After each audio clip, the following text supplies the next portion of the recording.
you're a two-time Rotary Club of Pago president, 84 and 85. 80, 84 and I think about 89. yeah, then you had, then you were in like 93, 94. Yeah. Almost 10 years in between. Yeah. Tell me about Terry Dolderau. Teddy Doodleow. Doodleow. He was president when I joined the Rotary Club, if I remember correctly. And he was an accountant at Newell's Shipping, if I remember correctly. MC Samoa. Okay. And the memory's a bit faded now. But yeah. So I mean, but you took over from him and as a fairly new Rotarian. Yeah. What was that experience like? To be honest, it was completely enlightening, because before then I had never stood up in front of an audience or a crowd and had to give presentations or anything of that nature, and it taught me not to be afraid of it. And I gained a whole bunch of confidence in talking in public, providing I always talk on a subject I know a bit about. I don't like to fudge things. Understood. Now, how does that fall in the timeline of the tool shop? Tool shop, of course, had its origins out of the back of your truck. That's right, out of a pickup truck, and I was manager of what was then Industrial Gases. And what year was that? That was, we formed the company in 1978, was when we formed the company, and we were selling the tools out in the back of the truck. So you were 5 or 6 years into tool shop at this point, decided that you would accept an invitation to become a Rotarian. I joined the Rotary Club. My partner, Bill Larson, who we started the Tools Inc. together, tool shop, he was a Rotarian, and he was in it before I met up with him, and then he sponsored me into the club. Now, but you had a partner that was a Rotarian. You were not. What was your impression of Rotary at that point? From as an outsider.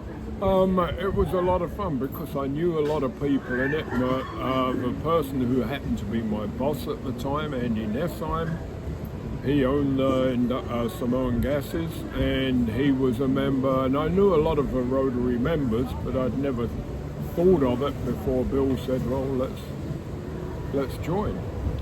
So you did? Yeah, so we did, and we've been ever since. I think it was about 78 I joined, 70, somewhere around there. So you had already been a Rotarian for 6 or maybe 8 years? I think about 4 or 5 years, if I remember correctly.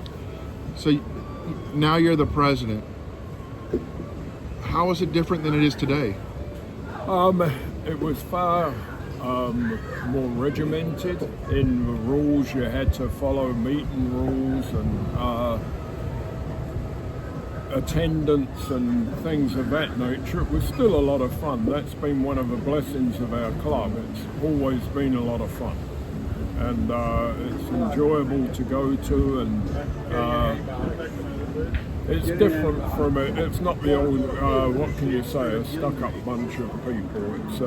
It's a pleasure being in it, and it's of course a community, everything. It's just a real pleasure being there. As things happen, sometimes your membership works in such a way that sometimes you come around and it's your turn to be a president again. Yeah. How did that happen? From memory, I'm going back a bit of a way, but from memory, I was incoming vice president again for Bill Serber, who ran the Comsat station, and right before he was due to take over, he had to leave. Comsat shut down, and so I came on as president. That was, I think, my second term, if I remember correctly. I could get them switched around. It's a long time ago. There are a lot of projects that stick around for years and years. Oh, yeah. Tell me about some of those. There's projects, unfortunately, there's some we don't do anymore. But ongoing projects, of course, we've always been here to serve the community. Whenever Hope House needs help, we're always there. And so, there was things like Special Olympics, Junior Golf. We Rotary Club got that off the ground with sponsorship, and the Little League Baseball. We did that. We did fundraise. We had Special Olympics when we used to get all the young special education kids and hold a big sports event for them and party and everything. It was a really good time. And a delegation would go off to the international Special Olympics every 4 years. Well, those roots are still bearing, are trees that are bearing fruit today. Oh yeah. Yeah, I mean, maybe not under the same group of people. But Rotary's job is, like with the Junior Golf, is a good example.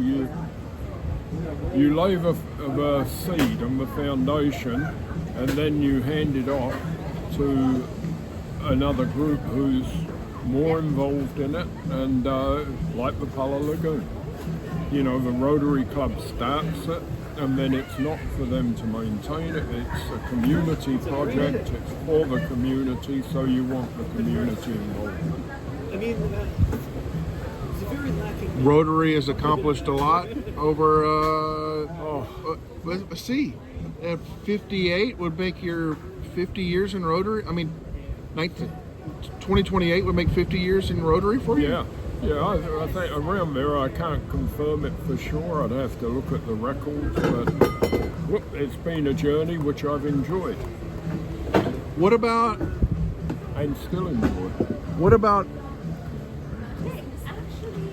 the things that maybe you're not so proud of?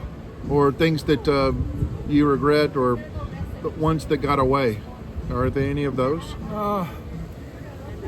I don't know. You always try your best, and if things do slip, there's things out of your control that make things happen. I think back, we had carnivals, we had bed races, we had all different things, and we'd try our best to encourage the project, but then, like I say, you have the demand, you try to get things going, and then you step back to let those who are part of it take over. So, but life is full of regrets, and life is full of fun. Sure. We've talked a lot about the past here. Yeah. Are there any particular members that, whenever you think back through the years, were particular characters or pivotal in the club's development? I can remember. Or downfalls? I can remember all sorts of characters. Andy Nessheim springs to mind, my ex-partner, my original partner, Bill Larson. He was a character. Jim Sould, Will Sould's dad. There was so many characters around then. It was really interesting times. What about the future? The future, from my perspective now, is up for the younger people to participate in and carry on carry the banner. But I still want to participate, still want to be part of it, but unfortunately I don't have the energy I used to. So I don't get out and swing pickaxes anymore, and I point fingers. There's nothing wrong with that. Yeah. Tell others what to do. Well, I mean, that's the immediate future. Yeah. What about, think about the young people that are Rotarians today. Think about after they've already passed their prime and handed it off to another generation and another. Yeah. Where do you see it? where do I see it? Well, with the spirit of what Rotary is about, I see it continuing for eons. I can't see an end to it, because at the end of the day, you're serving the community and you're trying your best to improve everybody's life. That's the main thing, make the quality of life better. There are less fortunate in the world, and there are those who are more fortunate. So, but I see Rotary surviving for many, many, many years, way beyond me. If you could reach out through time and tell them something, what would you tell them? What would I tell them? Try your best, and always think of other people, not yourself. And those who are far less fortunate than you are, do your best to give them a hand up. Not a hand out, a hand up. And that's how I see it, and that's the advice I would always hand on. Cool. Do you have a favorite joke or a favorite funny moment from any point, current, past? There's been 1,000 funny moments, and what can you say? You can't pick any particular one, but there's been a lot of times. One that sticks in the mind way back. In fact, it was a district mini conference for Rotary held here. I was president at the time, and it was we suggested our club that why aren't women allowed in Rotary? Well, that created mid-80s. Yeah, that created havoc with the district and everything. Well, 2 years later, it's mandated women are in Rotary, and so that always sticks in my mind. And then our first Rotary woman member was Lenita, and Andy, who was dead set against, was one of the vocalists speaking out about women in Rotary, and his comment was, Lenny became Sergeant at Arms, and his comment was, the best damn set of legs we've had on a Sergeant at Arms ever. These are things that stick in your mind. Yeah.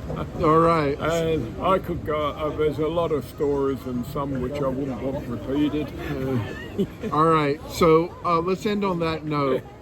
Any message for the women of Rotary? The women of Rotary, you're doing a great job, and today we don't know where Rotary would be without you. I've always been a supporter of it, and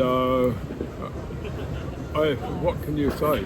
But don't expect favours, don't expect to be treated different. You remember that they do a great job, and I fully appreciate them. Amen. Thank you for your time, Peter. Yeah. Yeah.